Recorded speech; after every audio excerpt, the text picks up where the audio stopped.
When you're interrupted, you lose more than just a sentence. Have you ever been in the middle of saying something important, only to have someone cut you off before you could finish? In a meeting, you're explaining a key point, and someone jumps in. At home, you're sharing how you feel, and a family member immediately pushes back.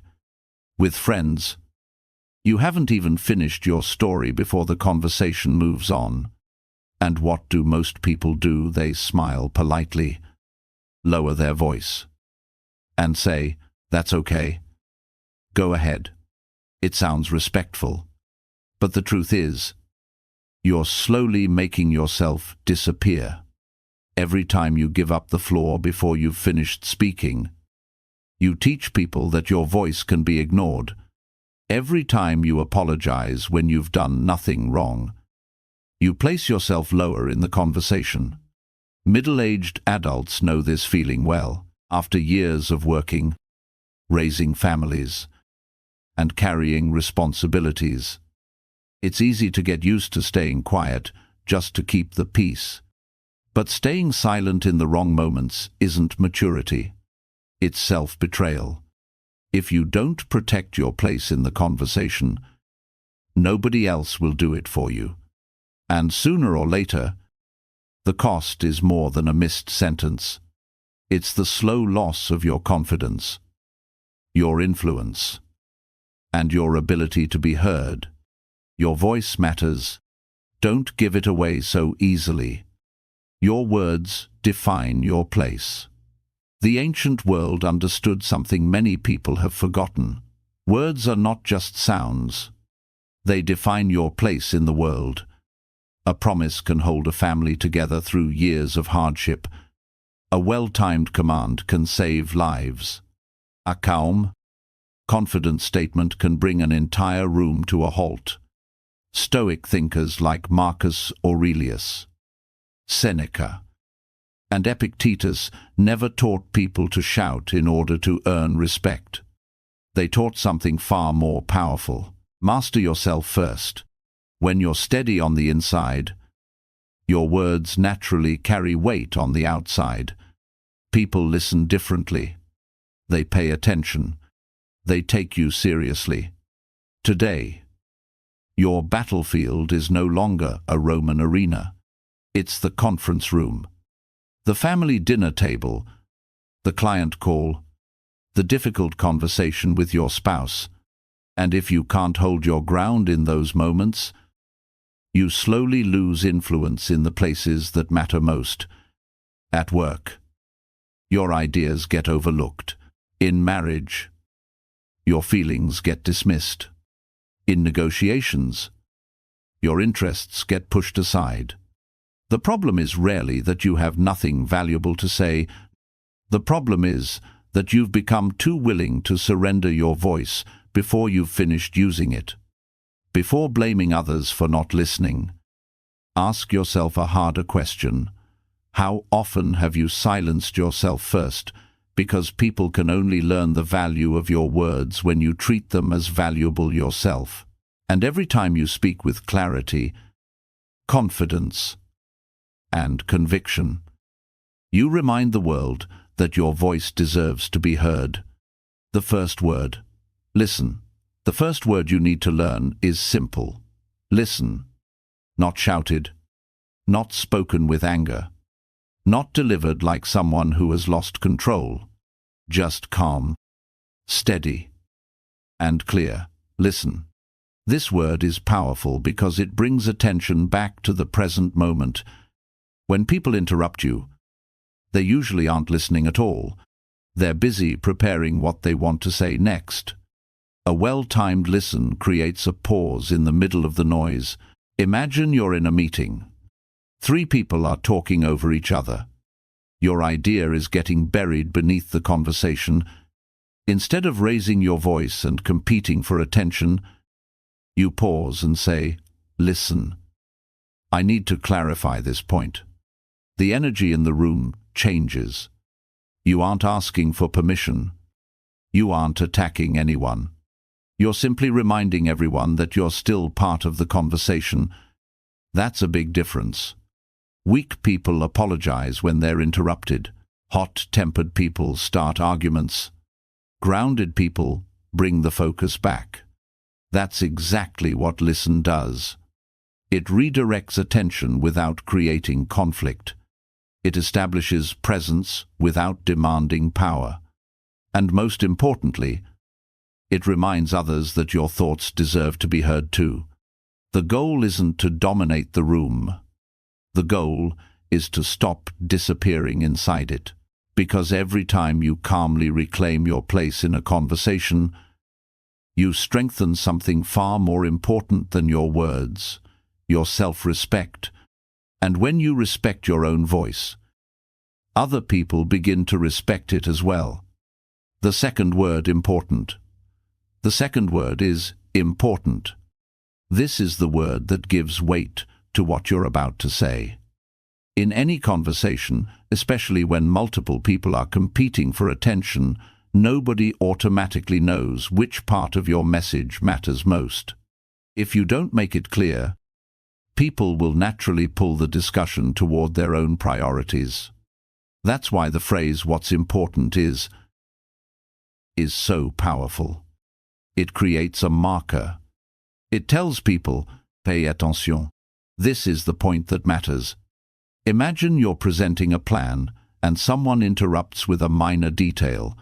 Instead of following them down a side path, you calmly say, "What's important is that we understand the cause first."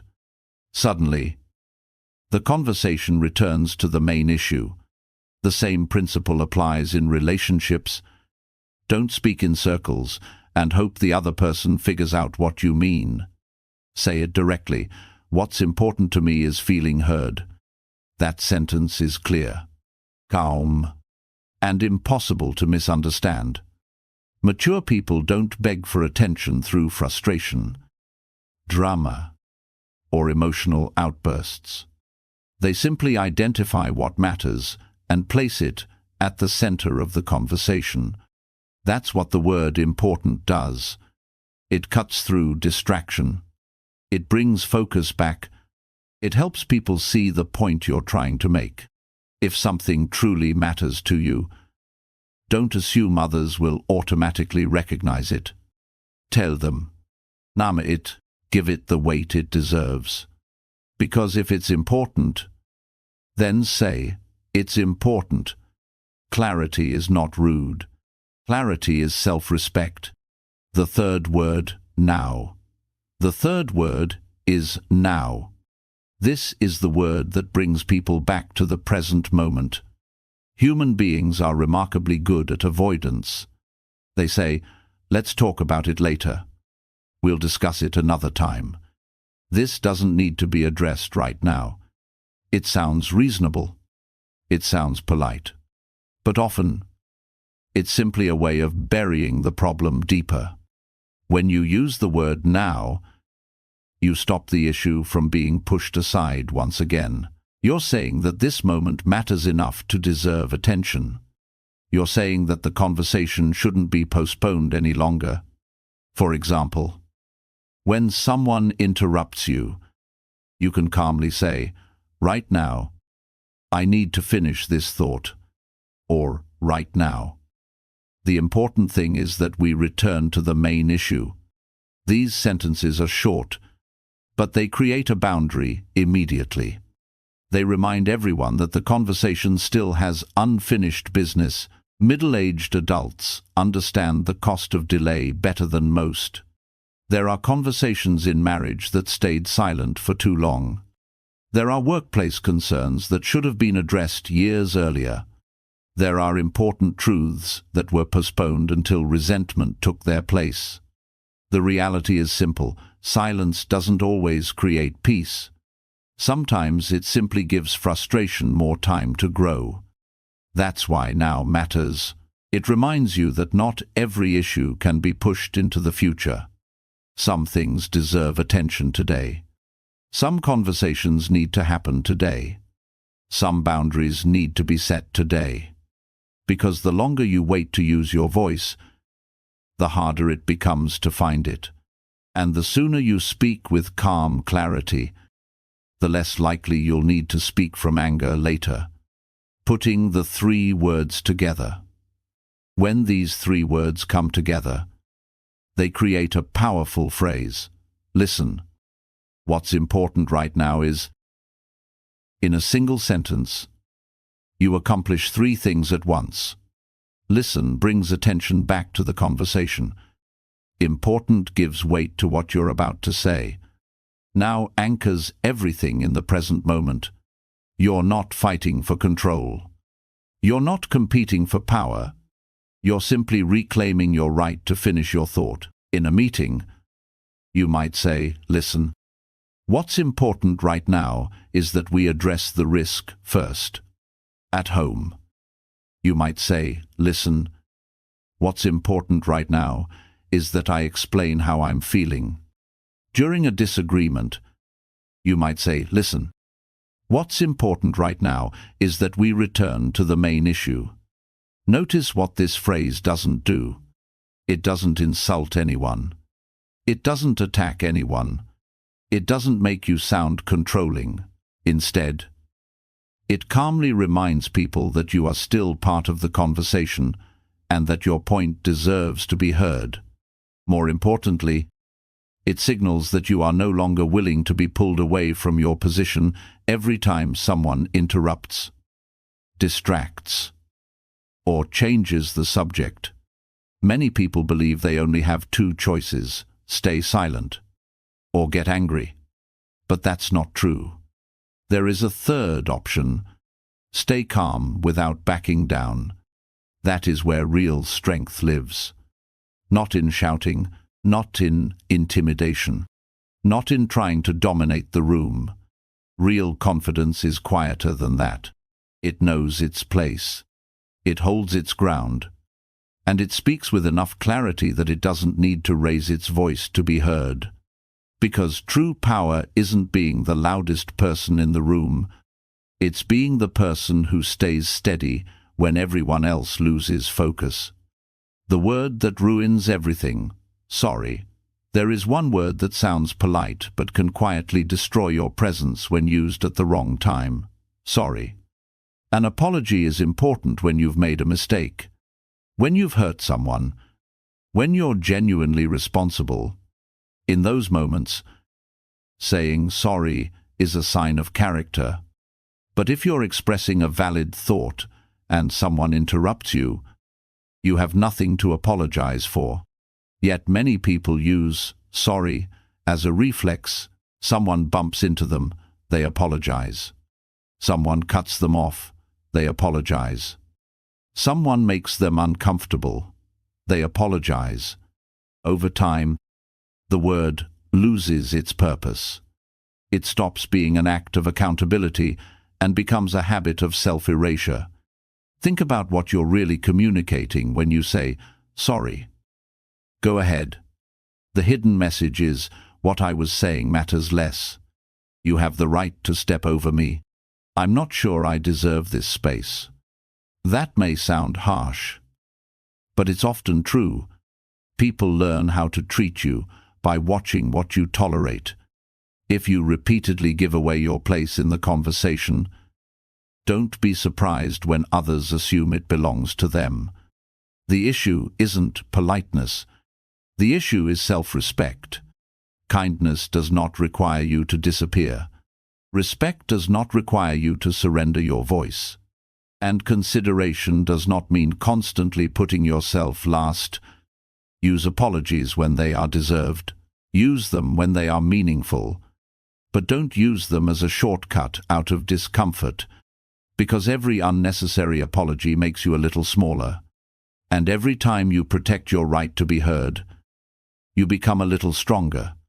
True kindness isn't weakness. True kindness has a backbone, a stronger response. Instead of saying sorry, try saying, listen. I'm not finished yet. If you want a softer version, you can say, listen, there's one more point I'd like to make. Or let me finish this thought first.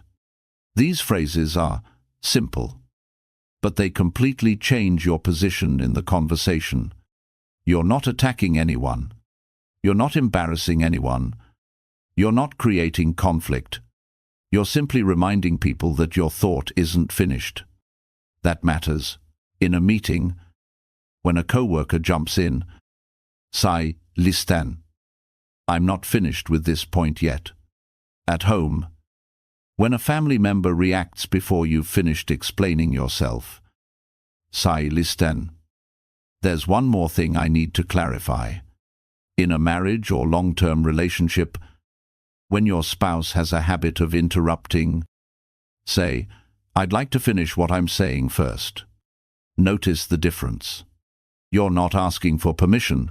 You're not apologizing for existing. You're calmly protecting your place in the conversation. And that protection starts with your tone. Don't say it like you're begging. Don't say it like you're starting a fight. Say it like a mature adult who knows exactly what they're doing. Slow, clear, steady. No shaking. No hostility. No apology. The goal isn't to win. The goal is to be heard. Because confidence is not raising your voice. Confidence is staying calm while refusing to surrender it. And sometimes, the strongest thing you can say is simply, "Listen, I'm not finished yet." This isn't manipulation. Some people will hear these phrases and think they're techniques for controlling others. They're not. Manipulation is getting people to do what you want through pressure, deception, or hidden motives. What we're talking about here is something completely different. You're simply protecting your right to finish what you have to say. That's not manipulation. That's integrity. Most people think integrity means telling the truth. But integrity means more than that. It also means refusing to betray yourself. When you have an important thought but swallow it because you're afraid of upsetting someone, you betray yourself. When you constantly give up your voice to maintain artificial peace, you're paying for that peace with your own self-respect. And eventually, that's an expensive price to pay. The Stoics never taught people to become aggressive. They taught people to create order within themselves, because when your mind is chaotic, your words become rushed, defensive, or uncertain. You speak from fear. You speak from frustration. You speak from reaction. But when you're steady inside, something changes. Your words become shorter, clearer, stronger. You don't need to fight for attention. You don't need to force people to listen. And you certainly don't need to shout, "Respect me." People with real presence rarely do. Instead, they demonstrate self-respect first. It's visible in how they sit, how they pause, how they maintain eye contact, how they continue speaking after being interrupted. Every action communicates the same message.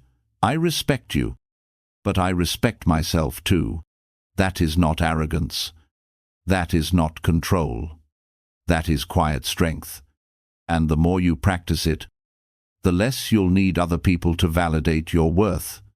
Because true confidence begins the moment you stop abandoning your own voice. Stop asking for space. Start showing up. Remember these 3 words. Listen. Important. Now. They're not magic words. They're tools that help you reclaim your place in a conversation. When you say listen, you bring attention back. When you say important, you give weight to what needs to be heard. When you say now, you create a boundary in the moment. But the bigger lesson is this. Stop apologizing for your presence. If you're wrong, apologize. If you've hurt someone, apologize. That takes character. But if you're expressing a valid thought, a genuine feeling, or a meaningful idea, and someone interrupts you, don't lower your head. Pause. Look them in the eye. Keep your voice calm, low, and steady. Then say, listen. What's important right now is that I'd like to finish this thought. No anger. No drama. No need to win. Just stay grounded. Too many people spend years getting interrupted, staying silent, and then carrying the frustration home with them. They replay the conversation. They think about what they should have said. They wish they had spoken up. Don't keep living that way. The next time someone cuts you off, don't try to be louder. Be clearer. Be steadier. Be more certain. And finish what you started. People won't automatically know your boundaries. You teach them through your words, your posture, and your consistency. Every time you calmly protect your voice, you strengthen it. So stop asking for space. Stop waiting for permission. Stop shrinking yourself to make others comfortable. Show up. Speak clearly. Hold your ground. And let the world get used to hearing your voice. If this video made you realize you've been silent for too long, don't just watch it and move on like always. Do one small thing right now. Leave a comment below. I will finish my thought. Not to prove anything to me, but to remind yourself that starting today, you no longer apologize for having a voice.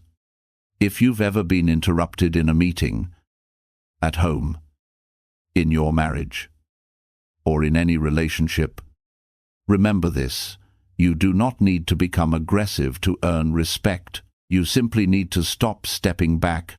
Subscribe if you'd like to keep learning how to live more calmly. Speak less, but with greater impact. And build a kind of strength that doesn't need to be loud to be powerful. And share this video with someone who is constantly talked over, overlooked, or pushed aside. Maybe they don't need another piece of advice. Maybe they just need to hear the right sentence at the right moment. Listen.